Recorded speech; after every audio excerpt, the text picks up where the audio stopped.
Well, folks, we actually, this is weird to say, have good news out of the state of Arizona. I haven't been able to say that in 4 years, but there is good news out of the state of Arizona as new polls, multiple new polls, show that no matter how you slice it, Democratic Senate candidate Ruben Gallego is crushing his opponents. Now, a couple weeks ago, I did a segment on Kyrsten Sinema. She is trying to gain the corporate donors. She put together a little presentation for them showing how moving to the middle will allow her to, scoop up all of these disaffected voters and she'll win as an independent in Arizona. And these polls show that, nope, that will definitely never happen.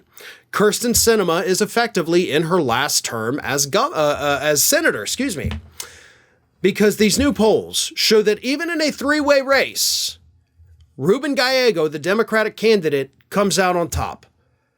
Kari Lake, the likely Republican opponent, comes in second, and way off in the distant third is Kyrsten Sinema. Now, I had predicted, because the polls were showing this, that in a three-way race, Sinema takes enough of the vote away from Gallego to where Gallego comes in second, the Republican candidate comes in first. These new polls show that, nope, thankfully, I was wrong. Those previous polls were wrong. Let me read you this because this is absolutely the best news I have heard in a long time. A poll from the Democratic-leaning firm Public Policy Polling, which was commissioned by Gallego's campaign and first shared with The Hill, shows Gallego receiving 41% support, Lake receiving 36%, and Sinema receiving 15% in a hypothetical three-way matchup. 8% of respondents said they were not sure. Gallego also polls ahead in several other hypothetical three-way matchups, and that is key, the three-way matchups. Gallego, Sinema, and Pinal County Sheriff Mark Lamb. Gallego gets 40%, Lamb 31%, Sinema 16%, 13% not sure. Between Gallego, Sinema, and former Republican Senate candidate Blake Masters, Gallego's at 41%, Masters at 31%, Sinema 17%, 11% not sure. Now, if it's just Gallego and Lake, Gallego's at 48%, Lake is at 43%. So it doesn't matter if it's a three-way race, doesn't matter if it's a two-way race. Gallego is at the top because shifting demographics, shifting ideologies in Arizona have turned it bluer. I can't say blue, it's bluer, but things are looking good for Gallego. Excuse me, I'm having a bit of a tough time with the tongue twisters today.